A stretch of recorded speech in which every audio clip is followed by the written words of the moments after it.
Okay, well, this is my setup. Very modest setup. It has not been modified since COVID. So you'll notice a trend when you follow this link to the YouTube channel that all of these videos sort of look similar. You can go back and look at conversation 2, take away 3. That's our textbook with the dog bite out of the back of it in my case. Authentic. Takeaway 3 is the textbook we use, and we have a midterm coming up, so because of the holiday, this is just a recap, a review of what we're expecting to do tomorrow and Friday. There's 2 time slots for this exam.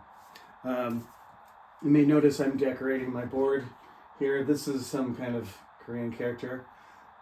Today, the Hanwha Eagles, Daejeon's baseball team, will play at 2 o'clock, and currently I'm sacrificing the middle of the game. The Blue Jays are playing against the Los Angeles Dodgers. Now, some of you may follow baseball, some of you not. So I'm a man of many hats. Baseball usually is my style of hat, like many people. So they're just going to hang there just as good luck charms. I don't know if there's a dress code required for online classes, but trying to dress up, following the general rules. So, enough preamble. Let's just talk about the exam and what you have to do. First of all, pretty simple here. Marking rubric, breaking down your English ability in the interview into 5 different parts. I've spoken about this in class, but just to make this clear, these are all equal. I've sort of put them in order of importance, more about what I think you can improve the most during this semester. 3.5 months is not a long time to improve your English skills drastically. And this is a sort of a combination of importance and how fast you can improve your skills. So the first thing I'm going to judge you on pretty much is what you say. That's pretty straightforward content. Fluency is, the vocabulary that you decide. Is it appropriate? And your, sentence construction, whether you pause like I do when you're thinking about something and then you put words together in groups. That's all fluency stuff. The better your command of English, the smoother you talk, and the longer you can keep going without hesitating. So I'm trying to be as perfect as possible, and I'm in front of a camera. This is an indication of my English ability in general. I don't have a script. This is unscripted, but I do have a plan. That should be your approach as well. So I'm not expecting you to memorize 2.5 minutes. Of course, I haven't memorized a 30-minute lecture. All I do is make notes and hope that my organization stays, my sentences stay cohesive over the period, although you may notice tangents happen, and sometimes those are fun, but you can't do that when you only have 2 minutes per question, right? And again, some students have asked, what if my answer's 90 seconds or 2.5 minutes instead? That's fine. Just shoot for 2 minutes and get close to it. That's if you're under 1 minute, that's half the length. That's too much deviation. Okay, it's sort of like I think it's really the same as our writing classes. If I say 2 pages, a little bit over or a little bit under is fine. There's not a word count or a word limit. When I say 2 pages, I want it to be like standard format, approximately 2 pages long. Same thing. I would like 2 minutes at regular talking speed, that I can understand and I can take notes on, and that's it. If it's somewhere close to that, that's fine. Like you're shooting at a target and you hit an 8 or a 9 instead of the bullseye in archery, that's good enough. You're shooting for 8, 9, or 10. Same thing with the scores. This is all divided equally. So 20, 20, 20, all of them by 5 equal 100.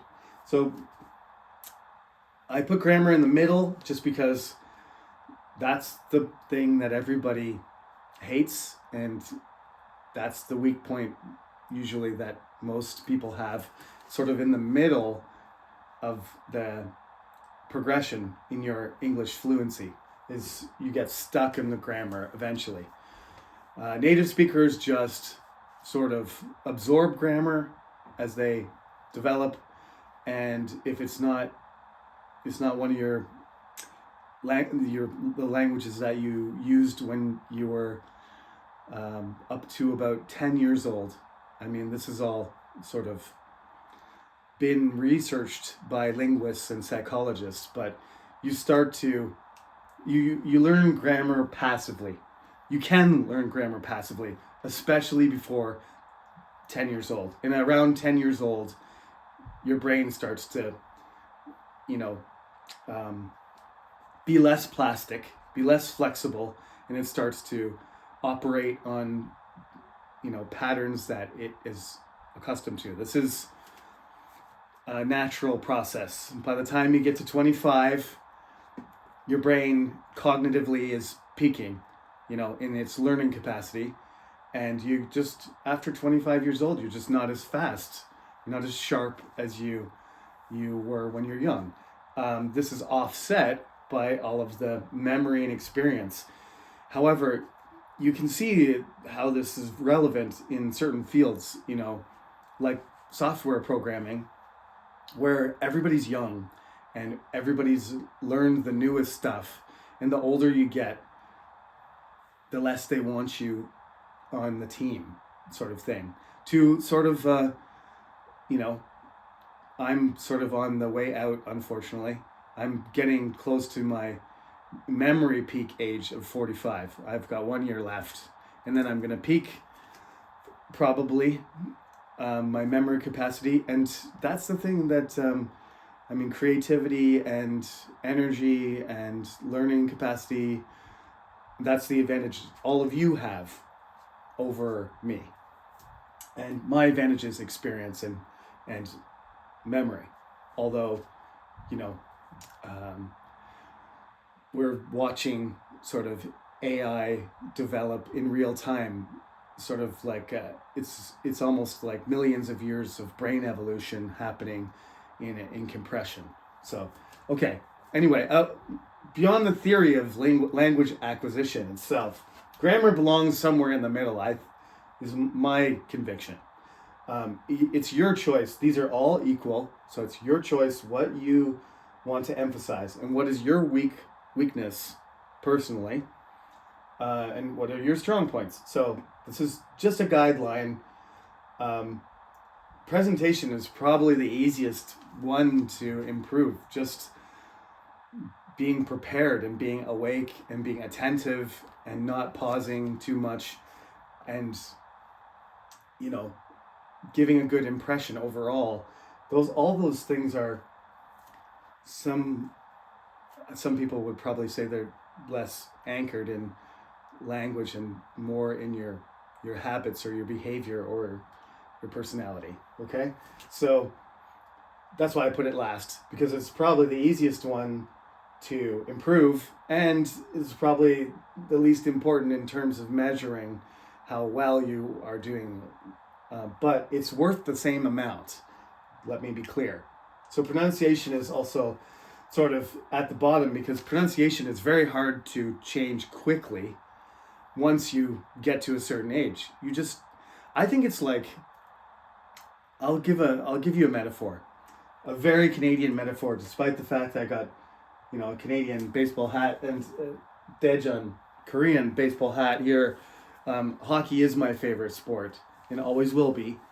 But that I didn't play hockey enough when I was young, and I'm a good skater, but I'm not a naturally good skater. And I have friends. They just look very smooth and comfortable on their skates. I had problems stopping, well on both sides and switching from skating. I don't think very many of you will identify with this metaphor if I go too deeply. But let's just say if you skate when you're young, you look like you're never going to fall, and you learn all the skills. It's the same thing with soccer, in fact, if we're going to do something that Koreans probably know better. If you play soccer when you're young, and you play with a ball when you're 45, like me, you can tell who played soccer at a high level just by when they touch the ball. Their feet control the ball naturally because they've just acquired that skill, and it just happens automatically. Pronunciation is a little bit like that. The more times you say it, the younger you are. It is actually a physical thing. You make a sound when you're pronouncing something. It's part mental, not compartmental, but part mental and part physical. So there is an exercise element to it, but you don't realize it. You don't really think about, do I need to move my tongue? That's one of the reasons Korean is such a cool language, is the character's shape actually match kind of the way your tongue is supposed to be shaped when you say it. English has no such connection phonetically. Unfortunately, Korean is not as phonetic as you think. Once you start learning to write it, once you start developing your language skills in Korean, they're like, they tricked me. I learned how to read it, but I don't know what anything means. But you can read it. I mean, it's very phonetic in a lot of cases for reading. But when you listen to something and then you have to write it, then it becomes, there's a lot of silent letters and other things. But I would never complain because I'm an English teacher and I'm not teaching a phonetic language. So Korean, I think, is better that way. All right. So that's the general principles that you have to prepare. I think that's the most important thing. Now, the other things is I do want to just summarize how we do the interview itself, which is there are 6 topics and I choose 2 of them, and all of you get your individual time, which is pretty flexible. I said 10 minutes each person, but you'll see there's a lot of just downtime between interviews for whatever reason, people coming in and out, people not being ready, or me not being ready. So it ends up, time ends up disappearing all the time. So that's why, somebody was like, do we really need 10 minutes? Probably not. If you're done in 6 minutes, that's very efficient. If you're done in 10 minutes, that's normal. That's the way it is, okay? But I said already, around 2 minutes a question. So you don't have to feel like you need to stay in the room 10 minutes and then teleport out and then somebody else come in. There's literally several minutes of people coming in and out of rooms, okay? So let's just say there's 2 minutes per 10 minutes. That's 8 minutes each, all right? I'm just giving a little bit of extra time. So listen to what I said about the time amount that you need to speak. The speaking time, 4 or 5 minutes. The interview time, the scheduled time is 10 minutes apart. Okay, don't confuse yourself there. You're not going to be penalized for being done in 6 minutes. That's fine. That's actually better. But if you're done in 2 minutes, you've done something. You've not prepared. Your answer's enough. So we went through these 6 chapters one by one. They correspond to a lot of information in the textbook. A lot of it we we don't cover that much. In particular, I want to emphasize each chapter does have a grammar point, and I mean, some of the Korean professors their grammar and their teaching ability and their knowledge of Korean grammar plus studying English grammar as a sort of second language kind of makes them better at teaching grammar than me. I don't really know how to teach. I think I'm not a grammar expert, especially in the teaching dimension, so I don't emphasize that. Neither does a textbook. There's just one grammar point each. This is why I like this textbook, because it doesn't really focus too much on writing and grammar. And writing sort of helps you learn the rules. But every chapter has a rule, okay? And they usually are helpful in your preparation. So I want to just point that out, is that you can just look I think it's the third page of every chapter. This book includes a grammar point. So chapter 1 about languages is just the simple present and the present continuous. Sometimes the best way to talk about something is simply, and I mean that's good advice when you're talking about grammar. I remember learning French grammar. I actually was a French immersion student, and I took French in university as well. I lived in Montreal for 4 years. My master's supervisor, also Dr. York, she also lived in Montreal for a time. I'm not sure exactly what years she was there, but they may have overlapped, in fact, because I was there when I was in elementary school. So we might have been there around the same time. I actually don't know for sure. But in Canada, the most common combination of languages for people to learn is French and English. We have 2 official languages, so whenever you see a Canadian product, which you should support, by the way, because there are people who are against trade and things from other countries, but I love Korean stuff and I love Canadian stuff and American stuff too. I think this hat was made in Korea. This guy, I imagine, despite the fact that it's a Canadian, yeah, it's MLB. I don't know. Where was it made?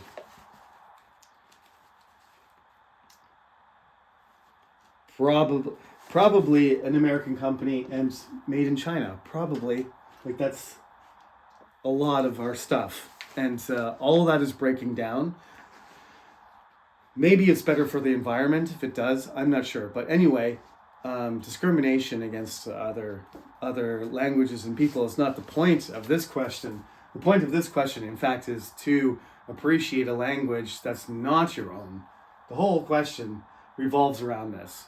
So I studied a lot of grammar in French. My grammar was never very good, despite all that studying. I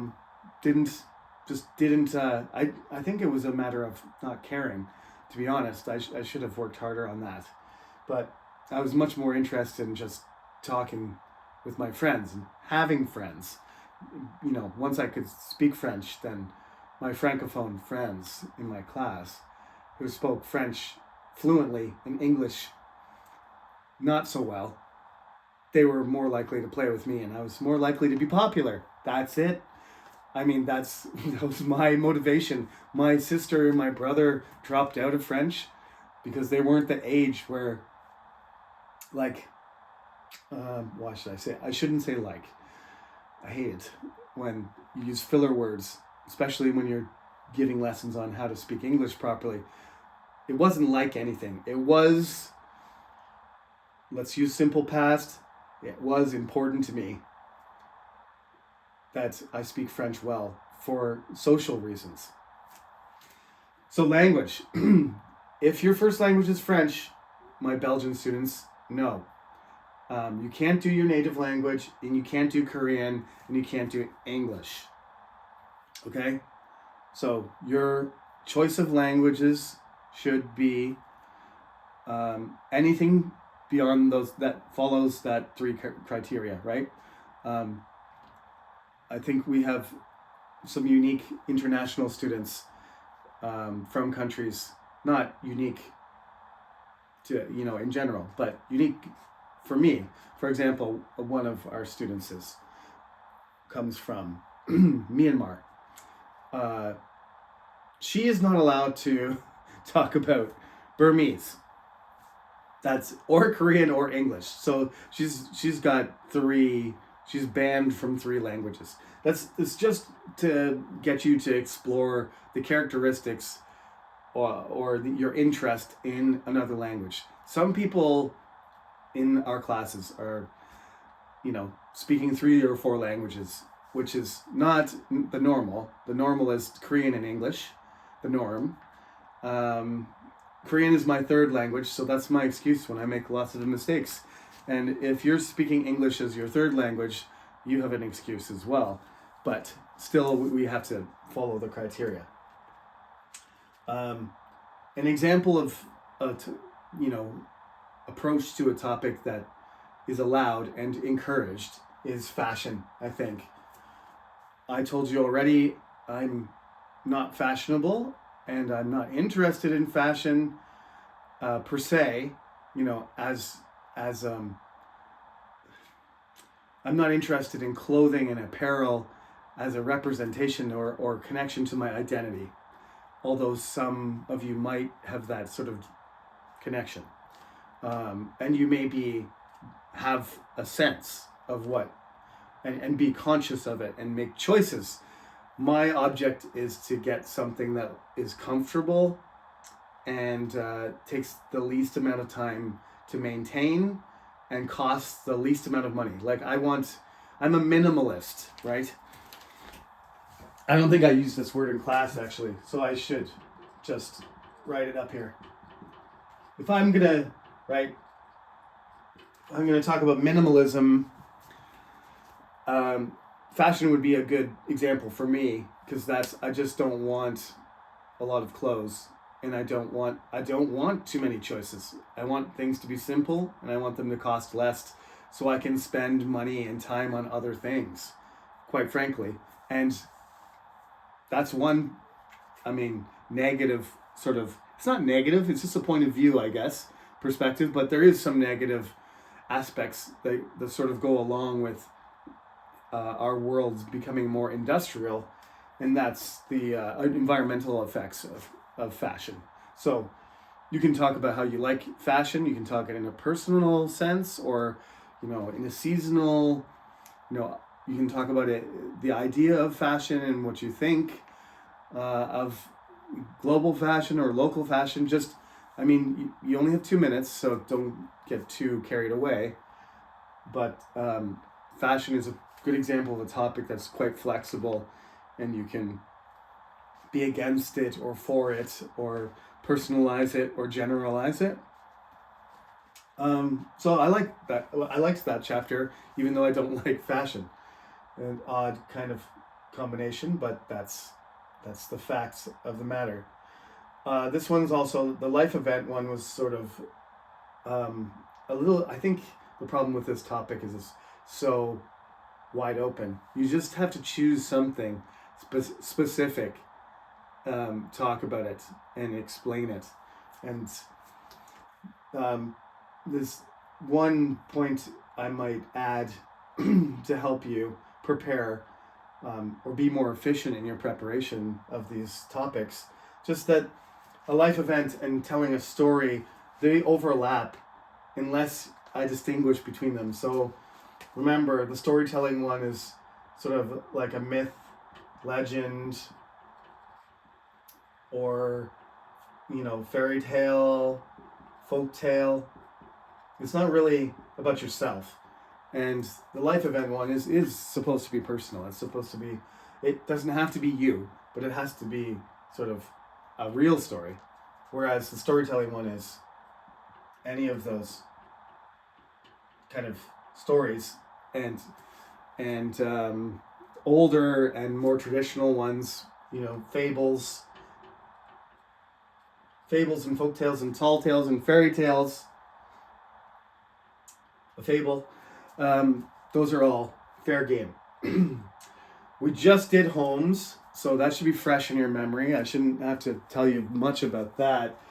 Charity also, we did the last class. The Friday class got shortchanged a little bit. So you may want to I talked about it in the last class, and you have until Friday, whereas the Monday class is going to do this shortly in 24 hours or so. More than 24 hours, but we'll see when this actually appears on the website. What you have to consider, I think, is for the charity question is if you don't have personal experience, you kind of got to think of an example. In a real interview, you probably wouldn't know. You wouldn't know. In a job interview, certain types of interviews, you might know the set of questions, but they would give them to everybody. That's the way we do tests in university. So you all know what's coming. These are the topics. These are the questions. So you have to prepare for them. So charity, there's no excuse for saying, I don't know. For any of the questions, the biggest problem would be, I don't have anything to say. You have to start with something. If you miss a question, that's half the exam.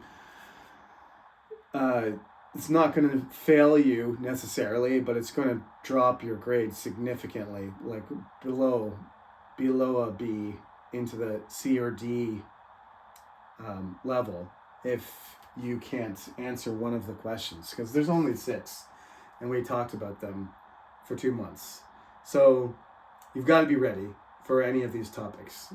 You can't defer. I'm going to ask them randomly 2 questions. I don't have any preference for any question or category, and I don't match them with any students. I just, as you come in, I ask 2 of them, and the next I usually switch them up. Every student I never ask the same 2 questions back to back. So there's going to be some variety. It's completely random, and that's my attempt to be as fair as possible when I'm doing evaluations. Okay? So I think that's it. Do your best to prepare. I know some of you love baseball too, so you might be distracted and tempted to watch a baseball game this afternoon. Go Eagles. However, make sure that you get enough rest, and that if you've practiced leading up to this, really it's an exam of, there's a certain amount of performance. In all exams that's the case. You don't have to study all night. Just be ready for your test when it's your turn, and everything will be fine. Okay? So keep it together, and I will see you in your exam as scheduled. Have a good day.